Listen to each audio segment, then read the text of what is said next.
Hello YouTube. So it is time. We are at the Grand Arrow Academy Shrine. It is time to take a look at Yae Miko in more depth. Yes, it's time for the guide to building Yae Miko. You can see my Yae Miko on the screen. She is very, very beautiful, and she's interrupting me while I'm doing my intro. Thank you very much. A few short lines.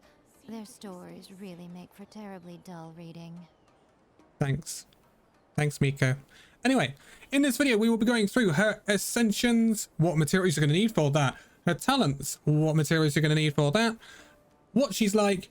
We're going to go through build guides, weapons, and her obvious artifacts, which is going to be a topic of discussion because she has a few ways of building her, and obviously what you want to prioritize in terms of building her as well, what teams you want to put her with. You can see a team one of those teams on the screen right now, which I'm pretty fond of myself, and I'm thinking there's going to be quite a few people pulling for Yae Miko because she is quite nice in a lot of different ways. She's been long awaited, and we have had her in the story for so long when dealing with the Raiden Shogun and in the Inazuma Archon quest, as well as the acts that have come out as well, which are very important to Yae Miko. She has her own now. If you haven't also been able to pull her, you'll be able to probably play her in that, although I haven't played that story yet. So yeah, keep an eye on that for the on the channel because that will come out at some point. She has a very beautiful character. Let's get into Miss Yae Miko. My Yae Miko is indeed level 80. She is not the best built, but I am still farming. At the moment, her talents are not massively leveled up. Why? Because she currently relies on a drop from the new weekly boss, which is basically Raiden Shogun when you take her on. So that is a little bit of an issue right now, and that's why it's going to take longer for people to get her to 10-10-10 or 6-10-10, which is what I would recommend. Her normal attacks are not the most priority, but we'll get to her talents in a minute. She is currently on a build that is 63% crit rate, 203% crit damage with 123% energy recharge, a little bit low. I would prefer elemental mastery higher. I would prefer energy recharge higher, and I would prefer 46% electro damage to be a little bit higher as well. But she's not perfectly built yet. She's not level 80. She is currently running the Widsist that is currently refinement 5 with level 80. Her artifacts are 2-piece Shiminawa's 2-piece Gladiator's Finale with an off-piece Emblem of Severed Fate set. She is Constellation 0. So, Yae Miko. What do we do with a Miss Yae Miko? So, I'm not going to go back to the pause screen. She's going to interrupt me, aren't you? Aren't you, Miss Miko? Yeah. So, Ascensions for Yae Miko then. To level 80, you're going to want 1,286,905 Mora. You're going to need 18 old handguards. You're going to need 30 Kaguchi handguards. And you're going to need famed handguards, and you're going to need 12 of those as well. Then for the Vajrada, I can never say that. It's really annoying. Amethyst Sliver, you're going to need one of those. You're going to need 9 of the fragments, and you're going to need 9 of the chunks. All of this will be on screen. For heroes, what you're going to need 247 of them, and then 108 of Sea Ganoderma, which you will find around Inazuma, normally on the shores of Inazuma and its various islands. And then a Dragon Hair's False Fin, which you will get from the bishops. English is hard. You will find that in Enconomia, which is going to be possibly a little bit difficult at the moment considering the event that's going on with Enconomia, but it is the central boss or weekly or central world boss that is available in Enconomia that will drop that for you. Now you're going to need 26 of those, but going up to level 90 you're going to need 2,092,530 Mora, and your Kaguchi handguards and hold handguards will be the same, but the heroes wit goes up to 419. The faint handguards go up to 36. You're going to need those extra 6 gemstones for Vajrada, and you're going to need 138 Sea Ganoderma alongside 46 of the Dragon Hair's False Fin. That is your Ascension guide to get her to level 80 or level 90. Again, you will scale that down if you don't have her to that point. As you can see, I'm still waiting on I'm going to be grinding a little bit if I want to get her to level 90. She does ascend with crit rate. It's incredibly helpful that she ascends with crit rate, because that means that you can slightly skimp on having to build her with crit rate substats and crit rate stats on her other things like weapons and artifacts. You will notice that if I go to my artifact details, I do have plus 43% crit rate on her, but she's already given me that buff that gets her to about 63%, so I can invest more into getting crit damage, energy recharge, etc. up, and be a little bit less, be a bit more conservative with piling her with crit rate, which can be a little bit difficult sometimes when getting to her. Aim for about that 60 to 70% crit rate for Yae Miko here. So those are your ascensions. Now let's look at her talents. So then, talents for Yae Miko. She has obviously the statutory 3 with her extra passives that are gained upon her leveling up as she ascends. So we've got our normal attack. This is going to be her normal attack summons forth Kitsune spirits, initiating a maximum of 3 attacks that deal electro damage. Her charge attack consumes a certain amount of stamina to deal AoE electro damage after a short casting time. They're pretty okay, nothing to write home about, but you're not going to be getting most of your damage from this normal attack, so don't worry. Plunging attack, plunge towards the ground from midair, AoE electro damage, pretty self-explanatory. Those are the stats for the scales on her damage coming from that normal attack. Again, when you look at her level ups, this is what we're looking for. We'll go through that in a sec once we've gone through all of these. Then we have our elemental skill. This is her priority. This is what you need to be investing in, because every single time you play Miko, whether you're playing her as a sub DPS or whether you're playing her as a main DPS, the first thing you should be doing is placing 3 of these Sesshu Sakuras. So, the icon of evocation, Sesshu Sakura. Okay, I'm not going to read the first part, but Sesshu Sakura has the following properties. Periodically strikes one nearby opponent with lightning, dealing electro damage. When there are other Sesshu Sakuras nearby, their level will increase, boosting the damage dealt by these lightning strikes. The skill has 3 charges. A maximum of 3 Sesshu Sakuras can exist simultaneously. The initial level of each Sesshu Sakura is 1, and the initial highest level of each Sakura can reach 3. If a new Sesshu Sakura is created too close to an existing one, the existing one will be destroyed.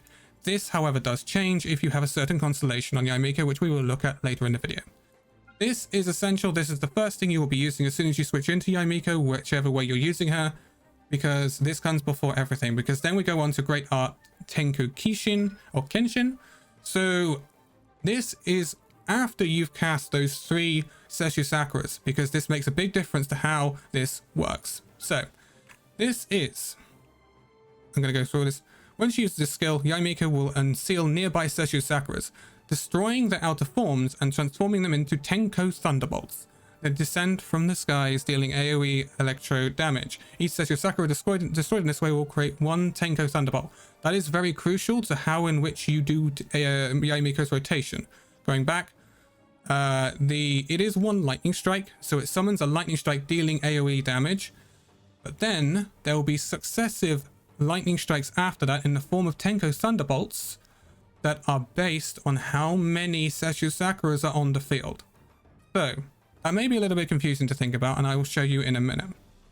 But that is her talents. What you want to prioritize, as far as I can see, in any build, you will want to prioritize her elemental skill, going into her elemental burst, and then her normal attacks.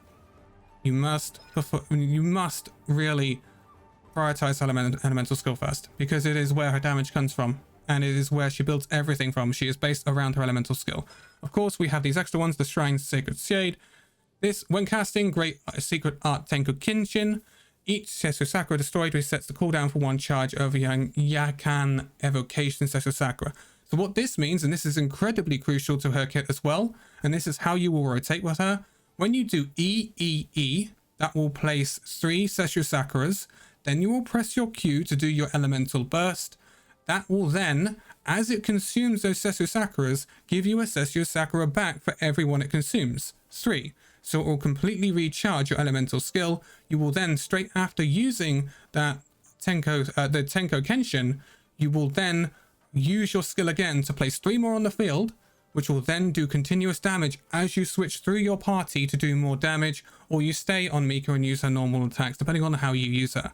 So this is where your rotation comes in. So for Miko, you will press EEE, Q, EEE. That's exactly how you play her. She's actually pretty simple when it comes to it, which is really, really nice for a lot of players, I think. Enlightened Blessing. Every point of elemental mastery Yae Miko possesses will increase Sesshu Sakura damage by 0.15%. This means that, yes, she does have the aspect of elemental mastery to her. So if you do have the ability to put a little bit of elemental mastery on Yae Miko, then it is very useful, because it will increase the Sesshu Sakura damage, but it's not essential. There are other things you can prioritize before that. Meditations of Yako. This is her passive. has a 25% chance to get one regional character talent material, base material excluded, when crafting. This rarity is that of the base material. So say you pull a blue Teachings of Light, then a blue Guide to Light, you will get a blue of something else from that region guide, right? So Transience, I think, is one from the Inazuma as well. So that is how that works. Those are her talents. Again, prioritize her elemental skill into elemental burst and then into the normal attack as least priority. Okay, so we have been through her talents. Now let's look at her at the resources you will need for those talents. To level 6, you will need to get 367,500 Mora alongside 9 Teachers of Light, 63 Guide to Light, 18 Old Handguards, and 66 Kaguchi Handguards. And then for level 10, you will need 4,950,500 Mora. You will need the same amount of Guide and Teachings, but you will need the extra 114 Philosophies of Light. On top of the Old Handguards and the Kaguchi Handguards that you already used for level 6, you will need 93 Famed Handguards. You will need 3 Crown of Insights, obviously, to triple crown her as per usual. But you will also need the 18 Meaning of Aeons. Now, this is a new weekly boss drop. I'm going to show you here that it does come indeed from the end of Oniric Euthymia. This is the Raiden Shogun fight. This is where you will get this. This is what you need to level her talents up beyond 6. This is the drops you will need. This is why you will not see anyone with a triple 10 Yae Miko, triple crowned Yae Miko right now, because you can't get these drops quick enough. It's only just been released. There will be people grinding these ready for her and getting her there as quickly as possible. I've taken her on once and managed to get 2, which is really, really helpful. I will continue to grind that to get Yae Miko higher. The Light Talent books are available from Violet Court in Inazuma right down here on the days of Wednesday, Saturday, and Sunday. As you can see, it's Elegance in today because it's not being recorded on one of those days. It's currently Friday. Anyway, those are your talent ideas, guides, and etc. Now we will move on to the next part. Okay, so I'm going to demonstrate exactly how you do her rotations right now. So I'm just going to proc a Zhongli shield here so I don't actually get completely messed up by Masanori over here. So if I just do with this Raiden, because I want to get her ult up ideally during this. But you will place 3 of these, ideally in some sort of triangular formation. You'll see they all link up. This means that they are the max damage. You can see it's doing quite a bit of damage to him right now, alongside obviously the buff from A that they're getting, and alongside the resistance thread from Zhongli. So there's a little bit of extra damage happening there. But when we get her elemental burst, which is what I'm working towards now, as long as Masanori doesn't hit me, let's go. 1, 2, 3. Keep them in that sort of shape. You want them all linked to each other because otherwise you're not going to get the maximum damage out of it. Watch as I do this. It's then going to eliminate all those chakras. 1, 2, 3, and then I can instantly put them back on the field. That's exactly how you want to do it. That's exactly how you play Yae Miko. And then you can switch in between your party and do all sorts you want to do. It doesn't really matter. And then you should be fine. But it is pretty simple the way in which you want to play Yae Miko. She's not going to be anything like really ridiculously complicated or insane, but she's actually really nice to play, I think. It's just putting 3 out, getting the damage out, and then when you get when you have her ult, you'll be rotating through your party obviously to do all the damage. But then when you do have your ult, which is coming up back up fairly quickly, you will do that and you will do this. And then place it again. Really simple rotations, nothing complicated. She works really well with Raiden. Masanori is down. Do note, obviously, that those 3 bolts at the end are based on how many Seshu Sakuras are on the field. So if you only place 1, you will get the initial Thunderbolt, and then you will get the Tenko Thunderbolt at the end. You will get 1 of them because it's only one of the Seshu Sakuras on the field. So always have 1, 2, 3 of these on the field before you do your ult to maximize the amount of damage you will get from your elemental burst. Okay, let's move on and talk about artifacts, shall we? Okay, Yae Miko artifacts. Now, you can see my artifacts on screen. Take it with a pinch of salt. This setup is not atrocious, but it is not the best in my opinion. It can depend on a lot of different factors. I have based it mainly off of the substats and stats that I've got on these pieces, which seem to fit my Yae Miko very, very well. Therefore, I've gone for 2 Shiminawa's Reminiscence and 2 Gladiators Finale. That is not possibly her best in slot. We will talk about that now. So there are a few ways you can build Yae Miko. You will notice that the trial Yae Miko that is available on the events tab will have 2 set Thundering Fury and 2 set Gladiator's Finale. That is most likely her best in slot, but there are a lot of options for her. The great thing about Thundering Fury Gladiator's 2 set is you get the plus 18% attack. Plus 18% attack for the Gladiator's Finale set, and you will get the plus 15% electro damage bonus from the Thundering Fury set, which is really ideal, plays really nicely into Yae Miko's hands. I would not recommend running 4-piece Thundering Fury. I don't think that's particularly effective on Yae Miko. You can run 4-piece Thunder Soother. That does have its benefits, although the problem with Thunder Soother is that you are relying on that 4-piece because 2-piece Thunder Soother is a little bit copium because it is only giving you that resistance shred for Electro. But if you go with 4-piece Thunder Soother, you will get the bonus damage on people affected by Electro. However, they have to be affected by Electro, right? So when you do elemental reactions, that Electro effect is going to be taken off of your enemies. When that happens, you are not getting that passive from the Thunder Soother set. So that is possibly why it is not as good as other options you have on the field. There is the option of Wanderer's Troop. Why is the Wanderer's Troop 2 set the option? Because it has that 80 elemental mastery bonus when you use the 2 set Wanderer's Troop. This can play very nicely into A's talents because obviously one of her passives gives her that 0.15% damage boost from Sessue Sakura's for every point of elemental mastery she has. That means you will get a slight boost on your damage from Sessue Sakura's if you run that 2-piece Wanderer's Troop, given that elemental mastery of 80 addition to your stats. So that is an option, although it is probably not the best. Emblem of Severed Fate 2 set can also work for her energy recharge issues, which she does have at C0. She is very hungry. She has a 90 cost burst, so she is very, very hungry for energy. So she is very often going to be run alongside another Electro like Raiden or Official or even Beidou, because she's going to need that energy, right? She's going to need a little bit of energy recharge. Some people are also going to run energy recharge sands on her. We'll get into that in a minute. But make sure that she's got enough energy to keep us through. Emblem of Severed Fate can help with that, although it is not ideal. Obviously, coming back and round to what we're seeing on screen here, 2-piece Shimanara's Reminiscence and Gladiator's Finale is a very good option. It works very well for me in my personal build right now, but don't get too hung up on it. Ideally, if you can get a nice 2 set of Thundering Fury alongside a nice 2 set of either Shimanara's Reminiscence or Gladiator's Finale, both have the same effect at 2-piece, obviously, as you can see on screen, then that is going to be magnificent and that is going to do you great. What are you going to look for in those substats though? Well, first of all, your substats we'll get into in a minute, because obviously your flower is always going to be that attack. It's always going to be HP on the flower is always going to be HP, sorry, and the feather is always going to be attack. On the sands, mine personally is attack percentage. This depends on your needs.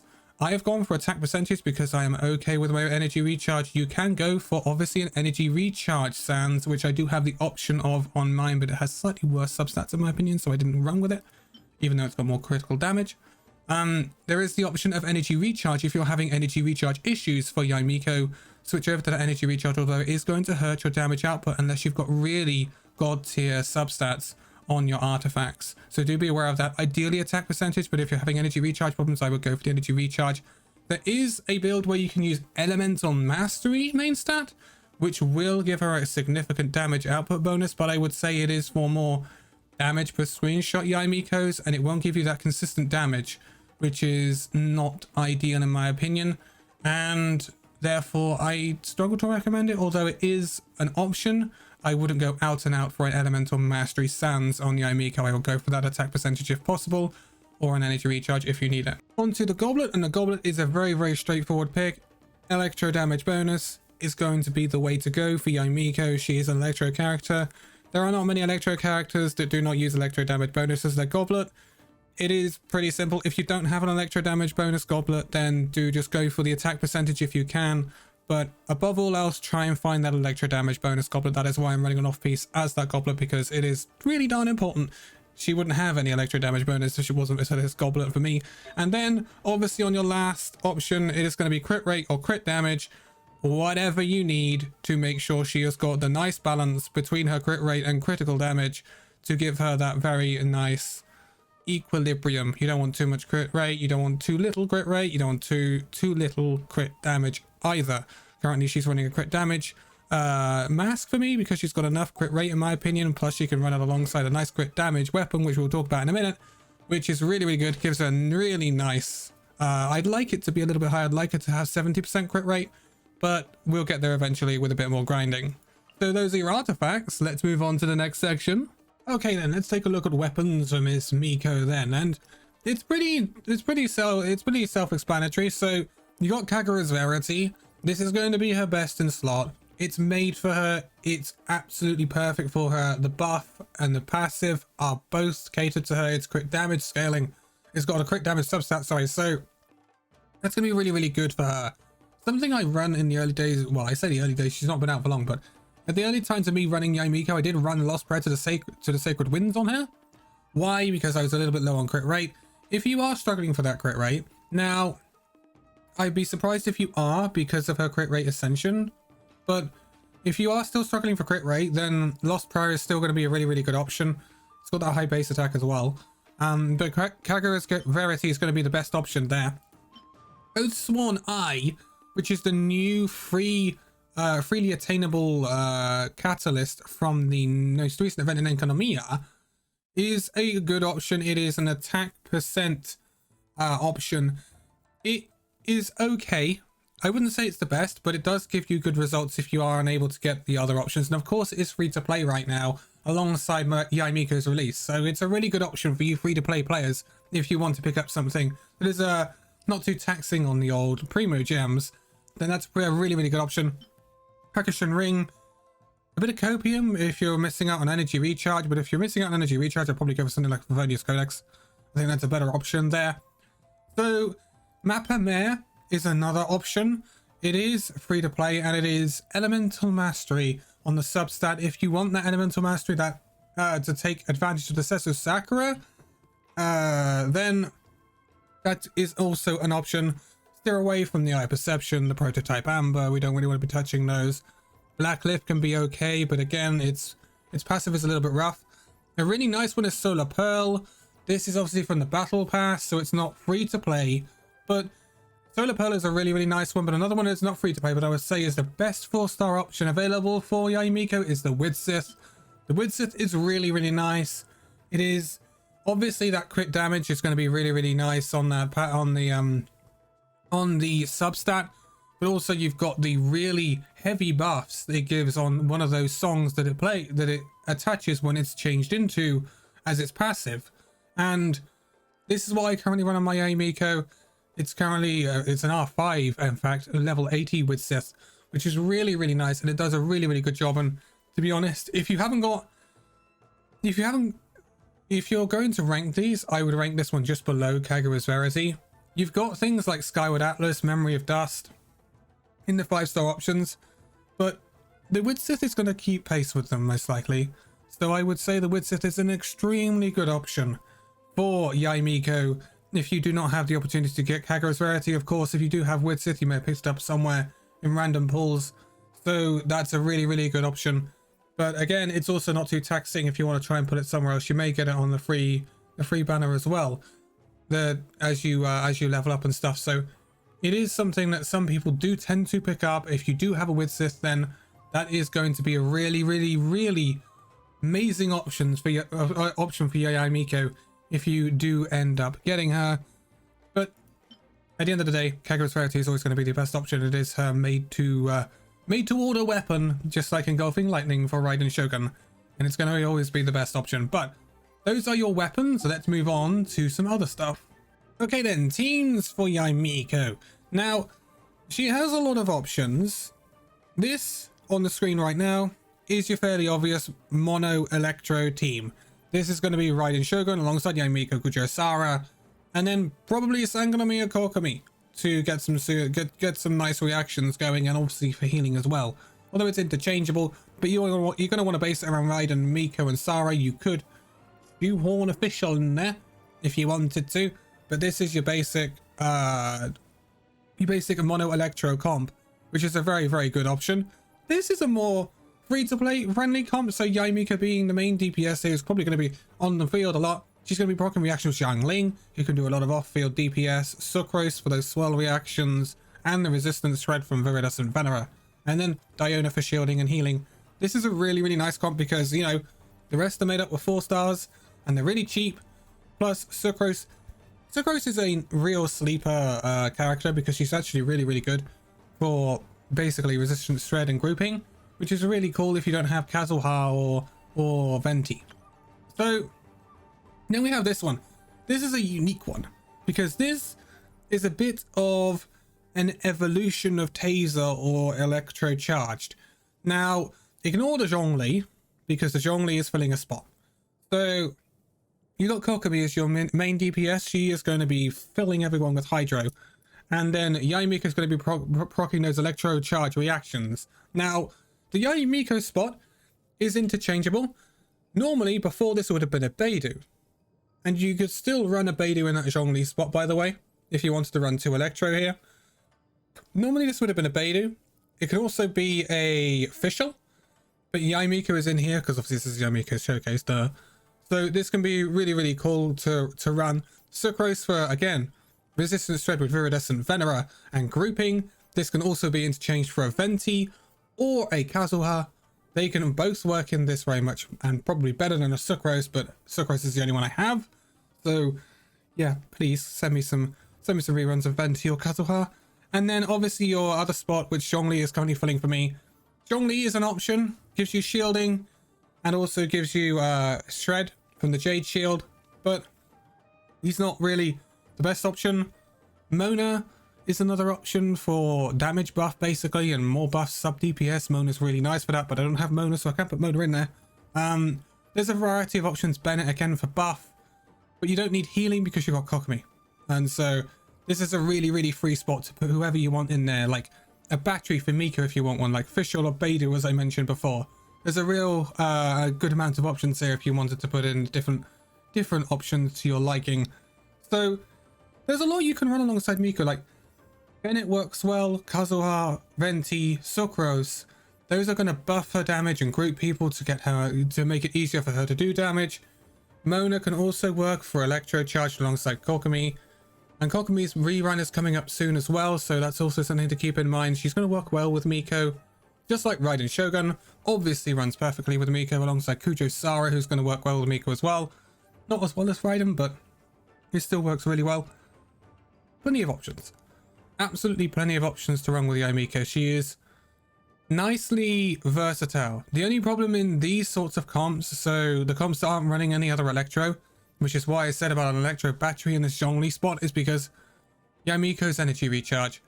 Yae Miko's like energy needs are going to be put under a lot more scrutiny in these sorts of comps unless you put her in something like a mono Electro comp, because this is where, you know, Kujo Sara is going to be creating so many particles, so is Raiden.